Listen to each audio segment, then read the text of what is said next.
23 de agosto del 2018, ¿qué tal? Muy buenos días, bienvenidos a su programa Contacto Directo. Empezamos revisando quiénes son hoy nuestros invitados y nos acompañan. Patricio Alarcón, presidente del Comité Empresarial Ecuatoriano. Las medidas del gobierno para poner en práctica la austeridad y el recorte del gasto público a fin de lograr estabilidad fiscal son viables, se quedan solo en la superficie, eliminarán el déficit, reducirán el tamaño del Estado.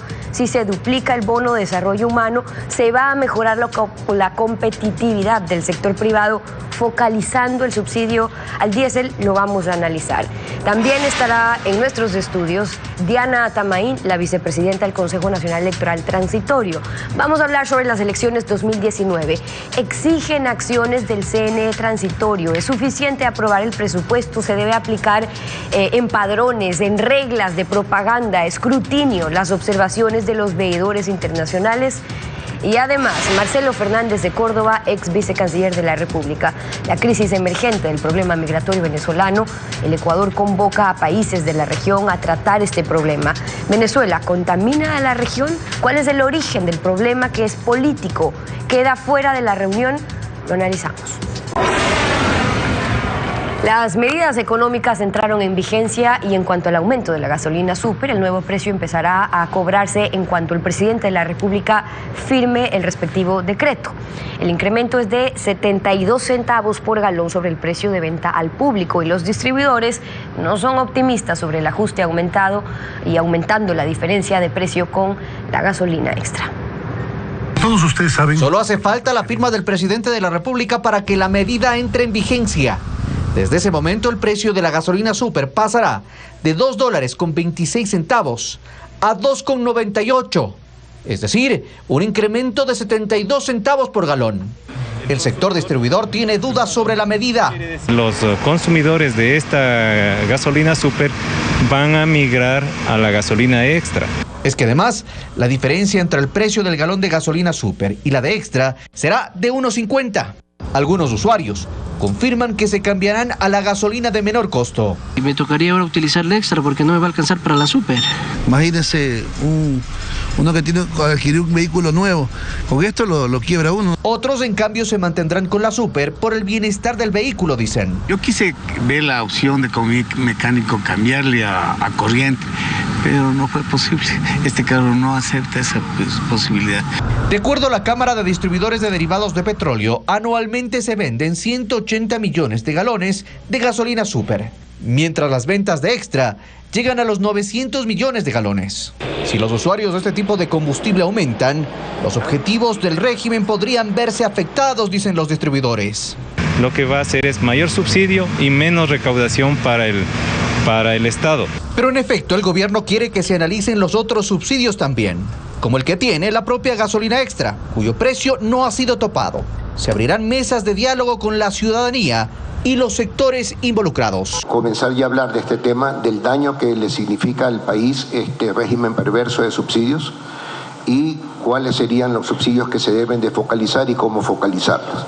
El decreto ejecutivo incluye este diálogo y podría entrar en vigencia en las próximas horas. ¿Qué tal, Alfredo? Buenos días, ¿cómo te va? Muy bien, Steffi, buenos días a todos. La moderada reacción ciudadana ante las medidas económicas, sea por lo que fuere, comprensión de la situación, adormecimiento ciudadano después de 10 años de dictadura, incapacidad de protesta de los usuarios de gasolina súper o aceptación al gobierno más allá de las encuestas, dan a pensar que se pudo avanzar más en el ajuste del subsidio de las gasolinas, incluyendo la extra o ecopaís. Daría la impresión que se dejó pasar la oportunidad. La actualidad, los protagonistas, el análisis y la información en Contacto Directo.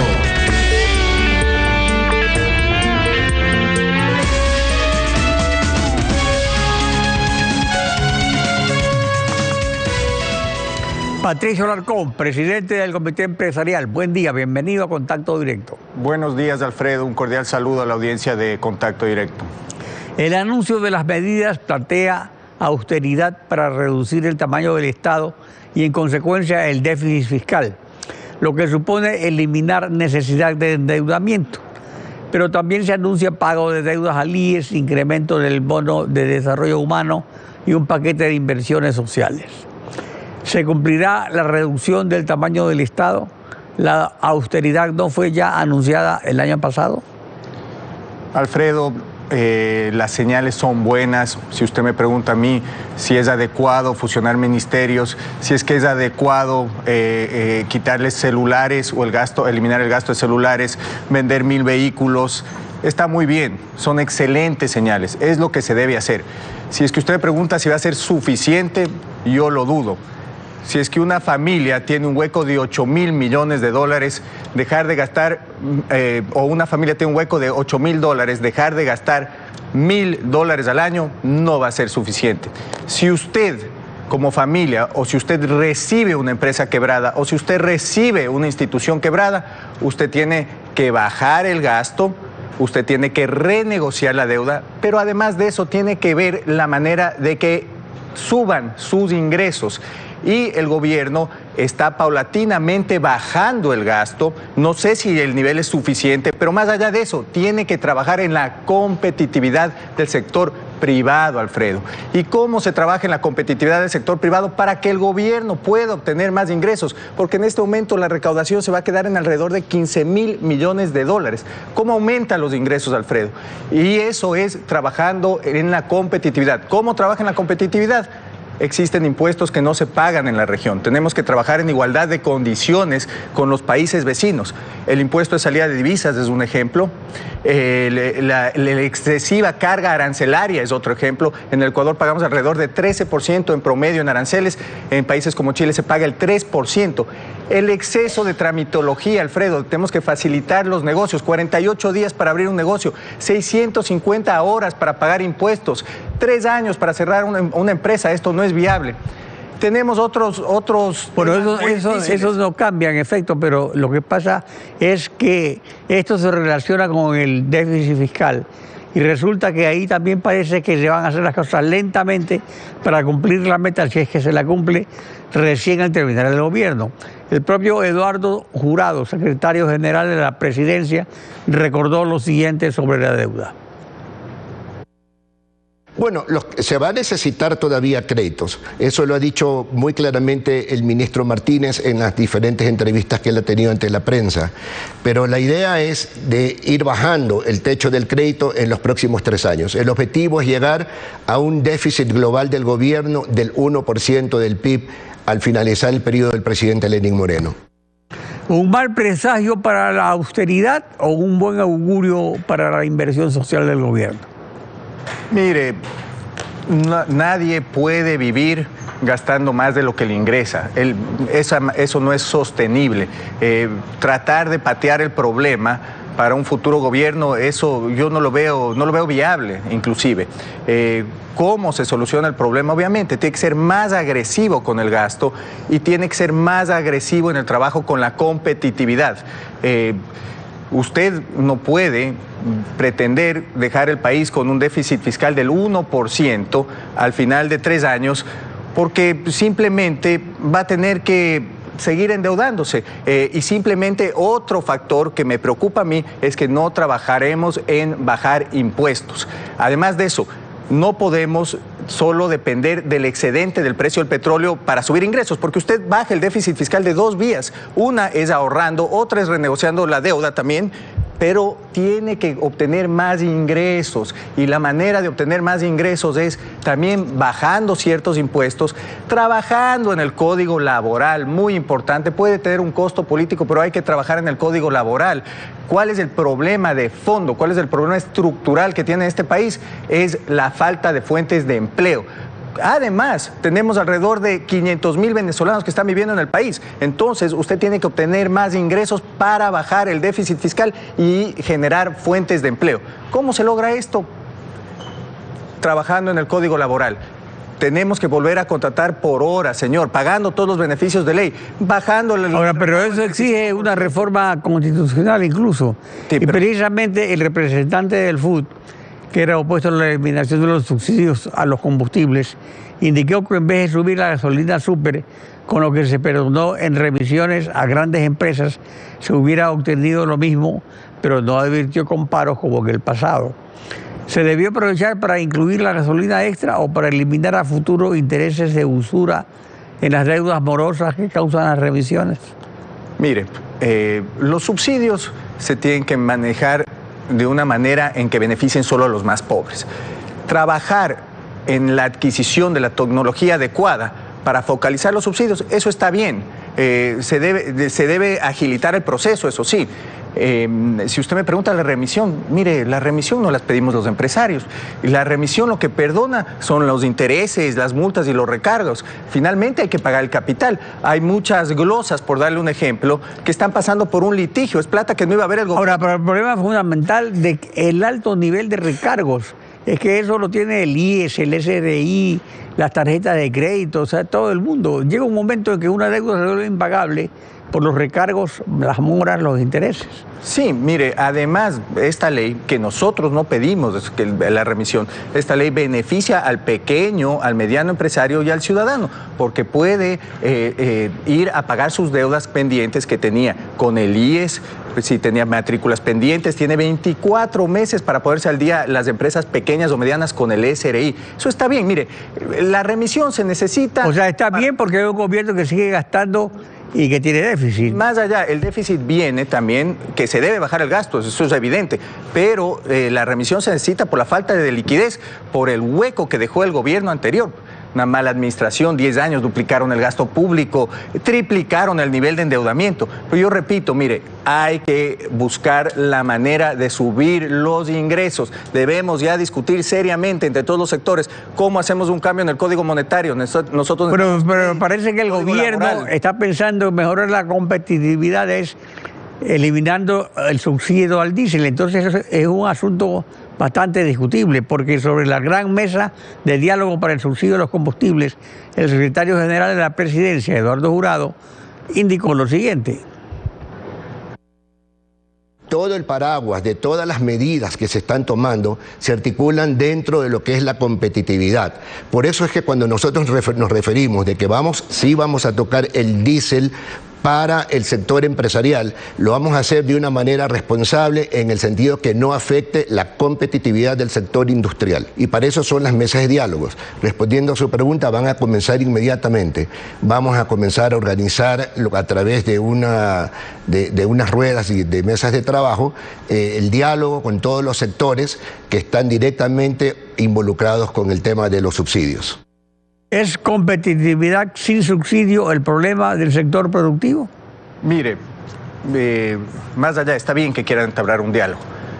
Hay sectores que se pueden ver afectados por el diésel. Sector camaronero, el sector pesquero, generan alrededor de 400,000 fuentes de trabajo, generan impuestos por alrededor de 400 o 380 millones de dólares, emplean alrededor de 400,000 personas, venden alrededor de 4.800 millones de dólares. Estos sectores, si es que se van a ver afectados, obviamente, por elevar los precios del combustible, no se lo puede hacer en este momento hasta que no se lo solucionen temas de tramitología, ISD, código laboral, la obtención adecuada de créditos. Es un proceso. Entonces no se debe topar el subsidio en el caso del sector camaronero, específicamente en el caso del sector pesquero.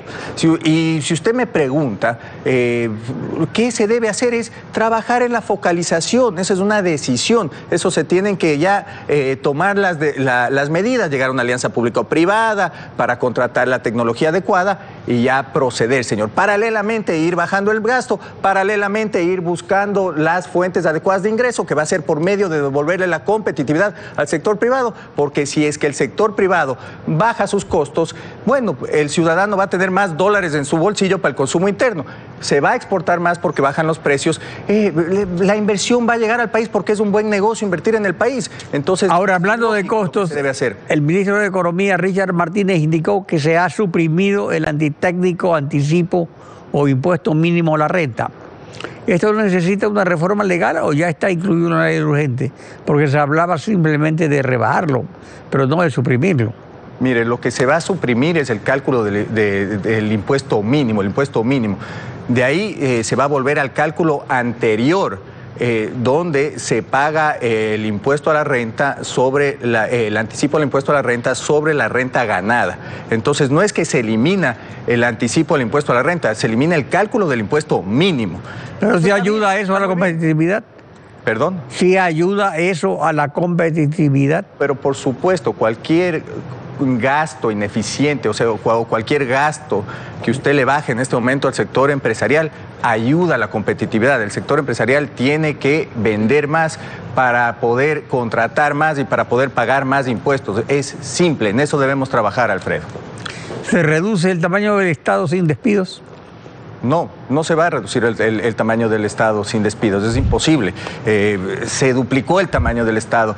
Existen alrededor de 550,000 empleados públicos, alrededor de 40,000 empleados trabajan en las empresas públicas. Lamentablemente, el gobierno anterior nos dejó un modelo insostenible y quienes van a pagar las consecuencias son los empleados públicos. El gran reto es cómo insertamos esa masa laboral en el sector privado y en eso debemos trabajar todos los días. Y muchas veces las autoridades no lo comprenden, Alfredo.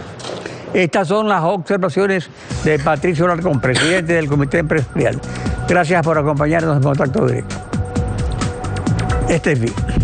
7 de la mañana con 16 minutos. Vamos a una pausa y al regresar estará Diana Tamain, la vicepresidenta del Consejo Nacional Electoral Transitorio. Ante las elecciones 2019, el CNE debe aprobar el presupuesto y seguramente poner en práctica las recomendaciones de los observadores internacionales para mejorar el proceso. Lo analizamos al volver. No se vayan.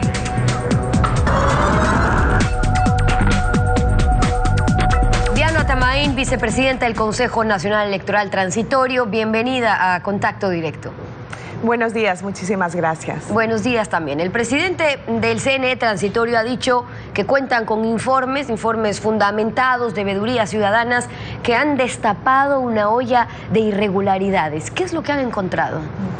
Bueno, nosotros cuando iniciamos nuestra gestión tomamos la precaución de revisar este informe en las que sí se determinan que habría indicios de responsabilidad, sobre todo en las contrataciones que se dieron con empresas que inclusive estaban cerradas o no estaban en funcionamiento según la Superintendencia de Compañías. Asimismo, había datos en que nos decía de que participaron organizaciones o compañías en los procesos que no tenían ninguna experiencia en la materia electoral. Entonces, toda esa información que nosotros tuvimos desde el Consejo de Participación Ciudadana lo pusimos en manos de la autoridad competente, que es la Contraloría General del Estado, pidiendo de que se haga un examen especial en el ámbito operativo, administrativo y financiero de los últimos 7 años de gestión del Consejo Nacional Electoral. Transparentar a quién estaban contratando, por qué daban esos contratos, quiénes estaban a cargo de una de las funciones más importantes en este país, como es el control electoral. Ahora le entregan al Contralor un documento que fue hecho también por la veeduría del Consejo de Participación, donde destacan estas irregularidades del CNE. Pero allí también hablan de alteración de documentos y certificados para beneficiar a concursantes al Consejo Nacional Electoral y una vinculación entre miembros de las comisiones ciudadanas de selección con altos funcionarios del gobierno. ¿Qué pasa allí? Bueno, es de conocimiento público, sin necesidad de tener certificados que den cuenta de eso y del informe. El pueblo ecuatoriano se daba cuenta y veíamos quienes rotaban en los diferentes espacios institucionales eran ministros o eran asesores o eran familiares del gobierno de turno. Eso ha sido público y creo que el examen que hizo el Consejo de Participación Ciudadana, su evaluación fue acertado y por eso tomó la decisión de anticipar el término del periodo del que algunos funcionarios estuvieron nombrados o ya concluir con la gestión de ellos para nombrar un nuevo Consejo Nacional Electoral. Entonces, una cosa es evaluar qué fue lo que se hizo, pero lo importante es que no se repita o no se lo vuelva a hacer con distintos nombres. Entonces, de cara a los próximos procesos electorales, ¿qué se ha señalado en las veedurías, también internacionales, o las auditorías? Información que ya han podido conocer. Por ejemplo, sobre el padrón electoral. ¿Es necesario la depuración del padrón para que no aparezcan luego muertos votando? Las veedurías internacionales siempre son fundamentales para dar acompañamiento a un proceso transparente que ahora es uno de los ejes más importantes que tenemos o como líneas de trabajo que nos hemos trazado para dar inicio a esa reinstitucionalización que nos hemos propuesto. Pero también es importante convocar y dar todas las condiciones y facilidades a los organismos políticos, obviamente, para que sean actores protagónicos en el proceso de veedurías y seguimiento a todo el proceso electoral que se nos avecina. Así también convocar a la ciudadanía para que se organice, que se conformen veedurías y tengan la posibilidad de estar ahí acompañando un proceso que nosotros decimos no es un proceso de responsabilidad únicamente de la institución como tal, como es el CNE, sino la participación real y activa de los ciudadanos que quieren que se respete su voluntad expresada en las urnas. ¿Qué alcanzan a hacer en cuanto a la depuración del padrón? Y digo que alcanzan porque pues siempre se habla de que es que para el próximo proceso electoral no alcanzamos porque se cumple el tiempo, se cumple el año antes, que no hay cómo hacer los cambios o las reformas y entonces será para el siguiente, pero se ha hablado mucho sobre la necesidad de la depuración del padrón, independientemente de que en su momento se haya dicho que ya está en perfectas condiciones. ¿Qué hace falta hacer? Primero, tener voluntad política, tener el cariño a la patria y realmente estar decidido a dejar atrás el pasado que siempre fue cuestionado porque las cosas no se hicieron con transparencia o porque siempre dejaron algo de duda en los procesos electorales. Sin embargo, nosotros hemos tratado de llevar adelante en este periodo alianzas interinstitucionales y ya estamos trabajando en coordinación con el registro civil para llevar adelante esta depuración que tanto se necesita con profesionales altamente calificados. Estamos buscando apoyo y ya lo tenemos de la academia para con los mejores profesionales, conocedores del tema, demos seguimiento y podamos tener un padrón electoral depurado. Hay que tener presente esto. Esto no es de un año o del periodo anterior, esas falencias. Esto viene de muchos años atrás y es un proceso difícil de hacerlo. Sin embargo, hay que asumir el reto, hay que tener la decisión política para hacer estos cambios y nosotros nos hemos comprometido con el país para hacerlo. Una reinstitucionalización del Estado es lo que pide el pueblo mientras espera recuperar este poder electoral y eso se verá según también la independencia que se evidencie de quienes lleguen al Consejo Nacional Electoral definitivo, porque recordemos que ustedes están en este transitorio que es realmente poco tiempo. Entonces, ¿cómo se está avanzando en ese proceso de selección del definitivo? Dar inicio con la voluntad política, como le dije al inicio, es importante, puesto de que son los primeros pasos que se da para ir a ese cambio que el pueblo ecuatoriano pide. Por eso es que nuestra gestión no tiene que ver con los plazos que nos han puesto, sino con la voluntad política que estamos dando, buscando transparencia, buscando garantizar de que los resultados electorales van a ser eficientes, buscando una participación social profunda y verdadera. Por eso es que los planteamientos que hemos hecho de hacer auditoría a los últimos 7 años del Consejo Nacional Electoral, revisar el presupuesto para que no haya gastos que no tienen nada que ver con el Consejo Nacional Electoral, sino optimizar los recursos sabiendo que estamos en un momento de austeridad. El CNE no ha dejado de mirar eso y por eso es que nosotros nos hemos comprometido para que esa transición, cuando vengan los nuevos miembros del Consejo Nacional Electoral, no tenga mayor impacto, sino sea ya un camino que está trazado para continuar y terminar con un proceso real, transparente. Claro, y hablando sobre eso último, ustedes proponen desde el CNE transitorio un recorte del presupuesto. Nos hablan entre 16 o 20 millones de dólares al presupuesto electoral 2019. ¿Qué van a recortar sin que se afecte la calidad de los procesos electorales, que es lo que han advertido, pero por ende, ¿qué es lo que estaba de más? Con absoluta responsabilidad de brindarle seguridad a los ciudadanos de que el proceso va a ser técnicamente eficiente, socialmente participativo. Tuvimos la posibilidad de revisar el presupuesto rubro por rubro y nos encontramos con algunas sorpresas. Por ejemplo, consultorías de 1.800.000 dólares que no tienen nada que ver con el proceso electoral, sino más bien con las funciones normales que tiene que realizar la institución como tal. Eso presupuestos han sido recortados. Rubros que no necesitamos tener esos altos costos, sino más bien hacer alianzas institucionales, como por ejemplo la contratación de la impresión de papeletas con el Instituto Geográfico Militar, que nos ayudará exactamente. Y además de eso, el tema de la publicidad y así rubros que se han ido recortando sin afectar el proceso electoral, que necesitamos que sea eficiente y transparente y darle seguridad a la ciudadanía.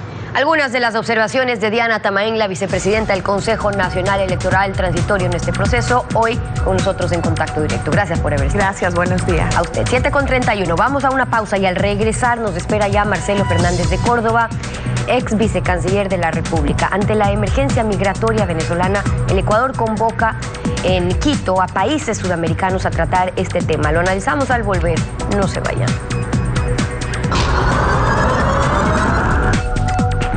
La migración masiva del pueblo venezolano hacia los países vecinos implica un fenómeno humanitario de tal magnitud que ha devenido ya en problemas de salud, alimentación, tránsito, trabajo negro, economía, policía, seguridad, explotación, derechos humanos y política.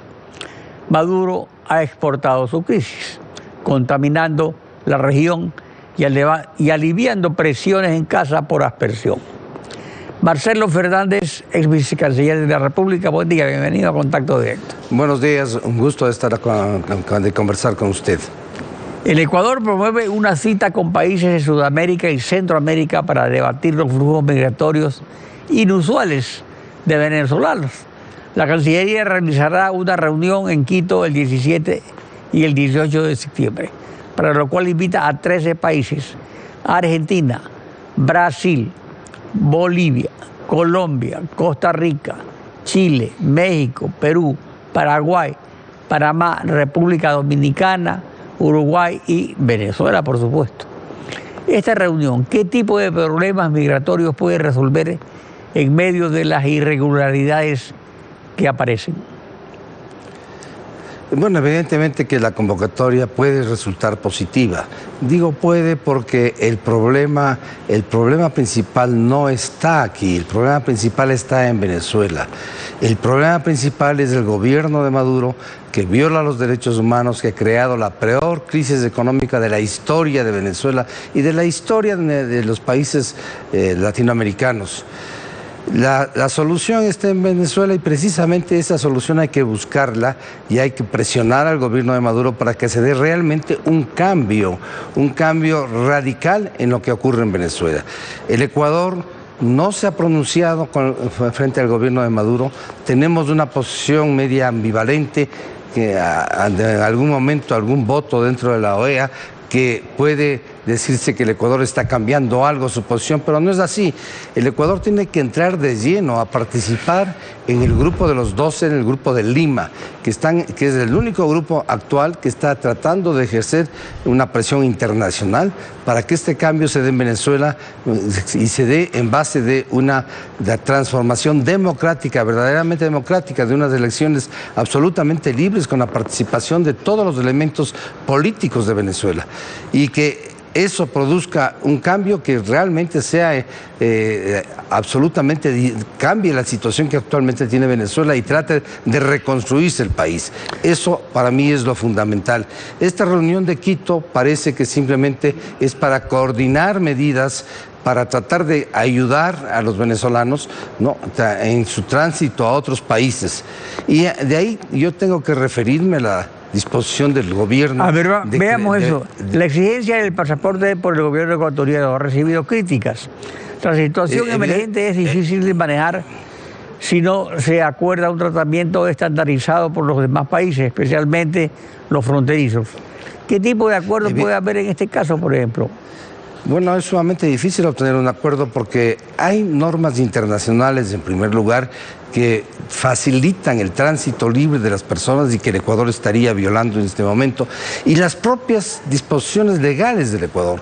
Tenemos por un lado la ley de movilidad ciudadana, que en su artículo 84 establece que la única exigencia para ingresar al país de un documento de identidad, que puede ser el pasaporte y puede ser una cédula, no solo exclusivamente el pasaporte. Y es más, ahora, pero respecto a la medida de exigir pasaporte como requisito para ingresar al territorio ecuatoriano, Cancillería señala que es una medida para garantizar una migración ordenada y segura, como manda la legislación, en beneficio de los migrantes y también del país de acogida, y que el 80% de los venezolanos que llegan utilizan pasaporte, es decir, que solamente un 20% venía empleando la cédula de identidad. Entonces... Bueno, mire, yo creo que este planteamiento, en primer lugar, nos estamos olvidando de las disposiciones de la ley de movilidad, de movilidad humana, nos estamos olvidando del artículo 416 de la Constitución, que establece la ciudadanía universal y la movilidad universal, que son disposiciones que le obligan al Ecuador, nos obligan a nosotros porque son disposiciones nuestras. ¿Qué es lo que ha ocurrido con la presentación del pasaporte? Obviamente que aparentemente en Rumichaca ha disminuido la presencia de venezolanos, porque la gran parte en esto, realmente, y de la Cancillería, no sé de dónde saca los datos, la gran parte de los venezolanos vienen con documentos, simplemente con un documento de una cédula de identidad que se aduce que es borrosa, que es mal hecha, que está caducada, una serie de cosas. ¿Y qué es lo que se ha producido? La infiltración de venezolanos, no por la frontera, no por las zonas que están regladas en el puente de Rumichaca, principalmente, sino por cualquiera de los pasos, de los cientos de pasos que existen en la frontera y que han sido utilizados principalmente por narcotráfico, por una serie de cosas. Están ingresando al país. Vemos que hay grupos de venezolanos que siguen llegando a Quito y a las otras ciudades caminando. Es una situación realmente de una tragedia humana inmensa, no solamente para lo que está ocurriendo en Venezuela, sino lo que está ocurriendo con los venezolanos en el Ecuador, en el Brasil, en Colombia, en el Perú. Yo creo que se debe normalizar, es preferible que exista un control para que se sepa quiénes ingresan al país y se les deje pasar de acuerdo con las normas que estoy citando, que son claras y precisas, que este ingreso al país por otras zonas, por otros lugares que también se prestan inclusive para el coyoterismo. Estoy seguro de que la explotación... Ahora, ¿qué rol juega Venezuela como invitado a la reunión? Porque ¿hay algún impedimento para tratar el tema político, por ejemplo? Venezuela para invitarle a esta reunión no juega ningún papel, porque lo único que va a hacer es decir no pasa nada, lo que dice internamente el gobierno de Maduro. El país está funcionando perfectamente, los que se van porque quieren irse, pero no están conscientes de que en el último año han salido más de 1 millón de venezolanos y que desde la época de Chávez llegan casi a 3 millones de venezolanos que han abandonado el país por la situación creada por la aplicación del chavismo, luego Maduro, y del socialismo del siglo XXI, que han demostrado el fracaso total. Yo creo que Venezuela en esto, lo que va a hacer aquí, va a venir, tratará de boicotear la reunión, tratará de que no se adopten medidas adecuadas y tratará de defender su posición, eso es claro. Lo que tenemos que coordinar es con los otros países, es qué se puede hacer para ayudar a los venezolanos que ya salen del país, cómo se puede coordinar adecuadamente políticas adecuadas, políticas que tengan relación con un respeto a los derechos humanos, que es algo fundamental, que obviamente en estas situaciones de crisis no se da. No podemos pensar de aquellos venezolanos que salen con niños pequeñitos y que vienen caminando tratando de huir de la dictadura de Maduro, que se están respetando los derechos humanos. No, pues, eso está claro, eso está absolutamente claro. El Ecuador ha tenido una tradición de respeto a los derechos humanos. El Ecuador, por otra parte, tiene que pensar que en décadas pasadas emigraron a Venezuela cientos de miles de ecuatorianos que en busca de mejor situación que la que tenían en nuestro país, y fueron recibidos en Venezuela y están todavía muchísimos de ellos en Venezuela. Pero también habría una migración que parcialmente podría estar contaminada tal vez precisamente por el deseo de Maduro de crearles un problema a los países que dentro de la OEA están firmemente en contra de él, ¿no?